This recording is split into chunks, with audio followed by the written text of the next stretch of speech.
Assalamualaikum warahmatullahi wabarakatuh. Oke sahabat Bang J Ternak, kali ini Bang J akan menjawab pertanyaan apakah benar daun nangka bisa menyebabkan produktivitas susu kambing menyusui menurun atau menyusut atau mempengaruhi terhadap produktivitas susu kambing, dan bagaimana cara mengatasinya ya. Oke, simak terus video ini sampai selesai agar tidak gagal paham.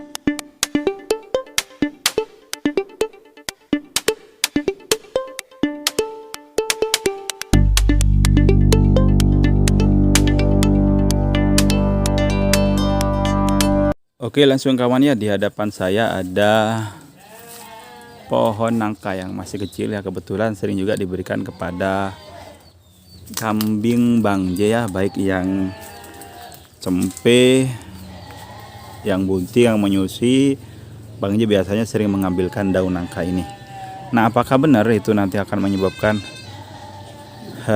ambing susu atau susunya itu akan menyusut, menurun produktivitasnya?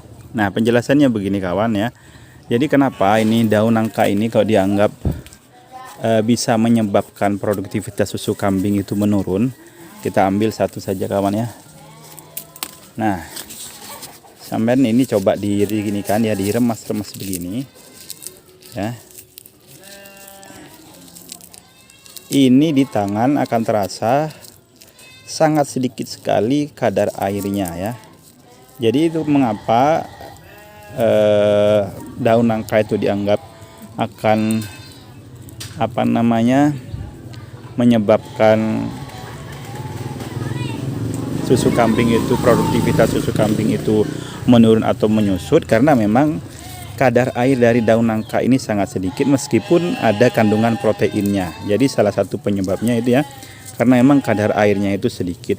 Sementara untuk kambing yang sedang menyusui itu memang sangat dianjurkan diberikan hijauan yang banyak mengandung kadar air. Contohnya seperti rumput odot, itu banyak airnya. Juga ada rumput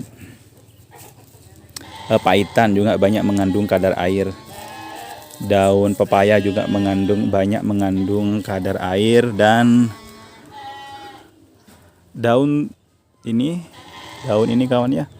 Ini daun daun kelor juga banyak mengandung kadar air. Jadi itu ya, memang sangat dianjurkan untuk kambing yang sedang menyusui itu diberikan hijauan yang banyak mengandung kadar air. Tujuannya apa? Agar produktivitas susunya banyak. Jadi sebenarnya bukan hanya daun pepaya, bukan hanya daun nangka saja yang akan bisa menyebabkan produktivitas susu kambing itu berkurang atau agak berkurang sedikit. Dan meskipun sampean sebenarnya berikan daun nangka ini, itu tidak akan signifikan berkurangnya, tetap akan banyak, cuman akan ada pengurangan memang ya. Nah, tidak hanya daun nangka saja sebenarnya, setiap hijauan yang kadar airnya sedikit itu memang itu akan mempengaruhi terhadap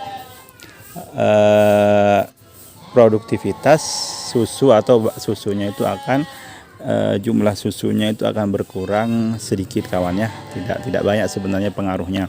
Nah, caranya bagaimana agar daun nangka ini tidak berpengaruh kepada kambing sampean yang sedang menyusui? Caranya dicampur saja dengan hijauan-hijauan yang banyak mengandung kadar air, karena memang daun nangka ini di samping mengandung tanin yang seperti Bang J jelaskan itu ya, bisa mengatasi diare dan segala macamnya, sudah Bang J jelaskan di video sebelumnya. Juga ada mengandung proteinnya. Nah, jadi caranya dicampur dengan, misalkan dicampur dengan daun singkong, daun hijauan-hijauan yang seperti ini ya. Nah, atau daun hijauan yang banyak mengandung kadar air lainnya. Sebenarnya banyak daun-daun yang banyak mengandung kadar airnya. Jadi cara mengatasinya begitu ya, dengan cara mencampur dengan pakan-pakan hijauan yang banyak mengandung kadar air agar tidak berpengaruh terhadap produktivitas susunya. Jadi itu ya penjelasan dari Bang J, semoga bermanfaat. Terima kasih. Assalamualaikum warahmatullahi wabarakatuh.